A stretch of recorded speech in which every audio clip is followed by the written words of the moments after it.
السلام علیکم ورحمۃ اللہ وبرکاتہ۔ بسم اللہ الرحمن الرحیم۔ آیت نمبر 217 میں حرمت والے مہینوں کے بارے میں بات ہو رہی ہے۔ حرمت والے مہینے 4 ہیں جن کا قرآن حکیم نے ذکر کیا اور حدیث مبارکہ میں بھی آیا۔ ذوالقعدہ، ذوالحجہ، محرم اور رجب، یہ 4 مہینے حرمت والے مہینے ہیں۔ تو جاہلیت میں ان میں جو ہے ان مہینوں میں لوٹ مار اور خون ریزی حرام سمجھی جاتی تھی، تو وہ تو ویسے بھی حرام ہے، لیکن ان مہینوں میں خاص طور پر ان سے منع کیا گیا۔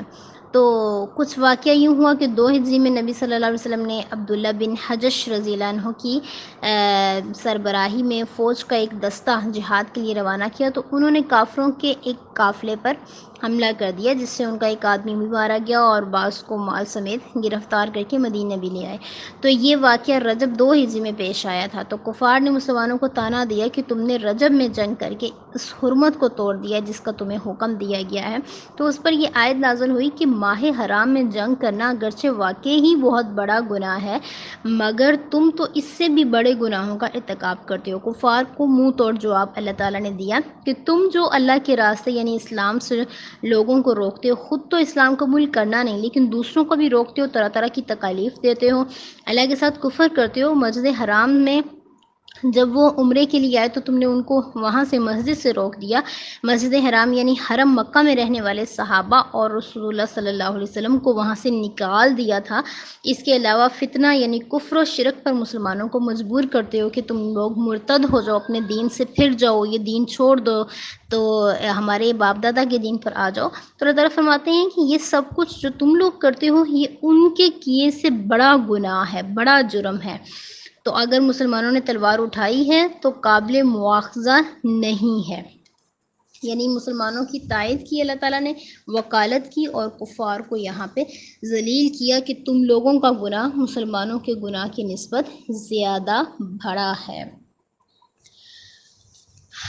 اگر کوئی شخص مرتد ہو جائے، یعنی مرتد ہونے کا مطلب ہوتا ہے کہ دین اسلام کو قبول کرنے کے بعد اسے چھوڑ دینا، کسی کے بہکاوے میں آ جانا، کوئی جو ہے آپ کو بہکا دے کہ نہیں نبی صلی اللہ علیہ وسلم کے بعد بھی کوئی نبی آیا، نعوذ باللہ من ذالک ونستغفر اللہ، اور اللہ کے علاوہ اور بھی لوگ ہیں جو حاجتیں پوری کرتے ہیں، یا اس طرح کوئی بہکا دے اور وہ اس کے بہکاوے میں آ جائے اور نعوذ باللہ من ذالک اپنا دین ہی چھوڑ بیٹھے، تو ایسے شخص کے بارے میں نبی صلی اللہ علیہ وسلم نے فرمایا من بدل دینہ فقتلوہ، جو اپنا دین بدل دے اس کو بے شک قتل کر دو۔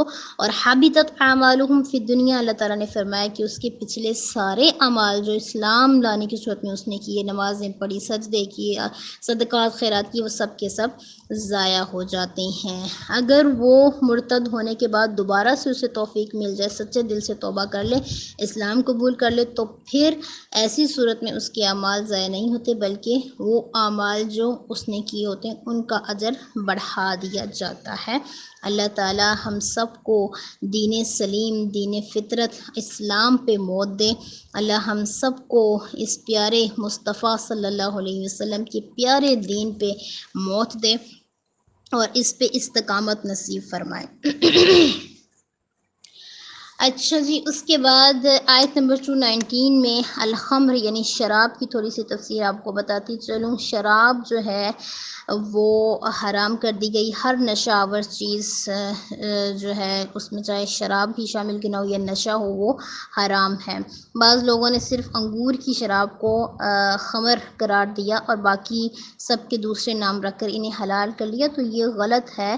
تو ایسا کرنے والے بھی جو ہیں وہ اپنے لیے دوزخ خرید رہے ہیں۔ جو چیز واضح ہے وہ واضح ہی ہے، جس چیز میں بھی شراب کی ملاوٹ ہے یا نشہ آور چیز کی ملاوٹ ہے وہ چیز حرام ہو جاتی ہے۔ نبی صلی اللہ علیہ وسلم نے فرمایا تھا کہ میری امت کے کچھ لوگ شراب پئیں گے اور اس کا نام کچھ اور رکھ لیں گے، یعنی آپ صلی اللہ علیہ وسلم نے پہلے ہی یہ پیشن گوئی کر دی تھی کہ لوگ ایسا کام بھی کریں گے۔ تو المیسر جوا ہے، اور جوئے میں جو ہے ایسی چیز آتی ہے جو انسان کو بغیر مشقت کے دوسرے کا مال آسانی سے ہاتھ لگ جائے۔ ایک تو ہوتا ہے نا کہ کوئی تحفتاً آپ کو دیتا ہے، یا ایک وہ ہوتا ہے کہ کسی کو وہ ضرورت ہے، جیسے کسی کے پاس کوئی چیز لینے کے لیے جو اس کی ضرورت کی ہو، پیسے نہیں ہیں تو وہ اپنی رشتہ داروں سے یا دوستوں سے ہیلپ کرنے کے لیے کہتا ہے کہ پلیز میری ہیلپ کر دو، تو اس کی ہیلپ کرنا یہ تو عین سنت ہے، عین صحابہ کا طریقہ دیا ہے، جیسے صحابہ بے یار و مددگار سب کچھ چھوڑ کے اپنا مکے میں گھر بار جائیدادیں زمینیں ایوری تھنگ چھوڑ کے مدینہ چلے گئے تھے، تو مدینہ والوں نے ان کو گھر بار سب کچھ دیا، اپنی زمینوں سے بھی حصہ دیا، رہنے کو گھر بھی دیا. تو یہ تو عین سنت ہے کہ اگر کسی کو کسی چیز کے لیے کوئی ضرورت پڑ جائے تو وہ اپنے دوستوں سے رشتہ داروں سے طلب کر لے.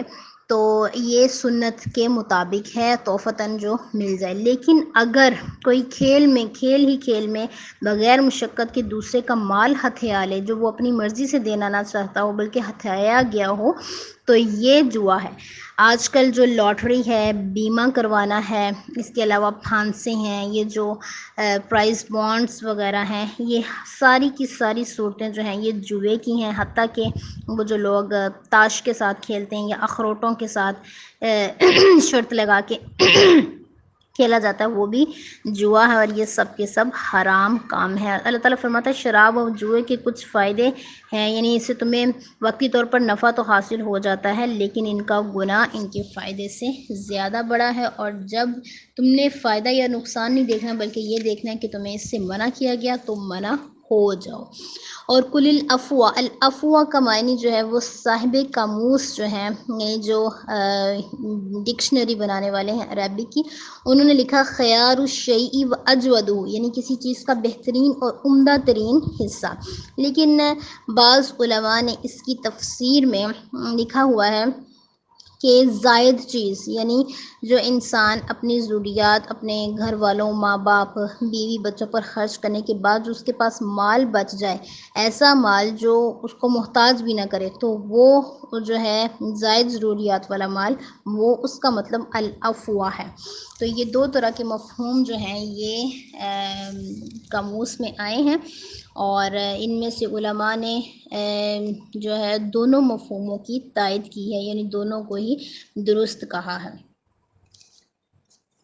نیکسٹ جو یتیموں کے بارے میں ہے، الیتامہ کی پہلے وضاحت کر دوں کہ الیتامہ جو ہے جس کا باپ فوت ہو گیا ہو، وہ بالغ ہونے سے پہلے تک وہ یتیم ہوتا ہے، لیکن جب وہ بالغ ہو جاتا ہے تو پھر وہ یتیم کی لسٹ میں نہیں آتا. تو جو اعنتکم ہے وہ اناتن کا معنی ہوتا ہے مشقت، ٹھیک ہے. عزیز علیہ ما عنتم، سورۃ توبہ کی آیت ہے نا کہ اس پر بہت شاق ہے کہ تم مشقت میں پڑو. تو اعنتا جو ہے وہ باب افعال سے ہے، العنات، ٹھیک ہے، فعل ماضی معروف کا صیغہ ہے اعنتا، اور اس کا جو مصدر ہے العنات ہے. تو آدمی کو ایسی مشقت میں ڈالنا جس میں ہلاکت کا خطرہ ہو، یہ اس کا معنی ہے.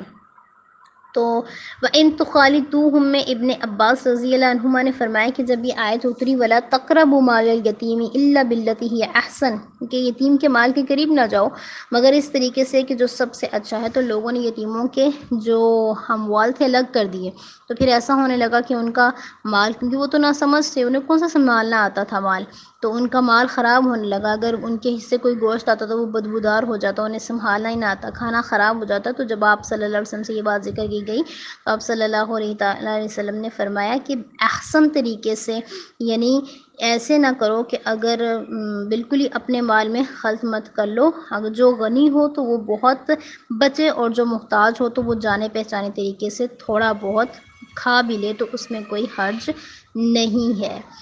لیکن جو غنی ہو اس کو بہت زیادہ بچنا چاہیے. السلام علیکم ورحمۃ اللہ.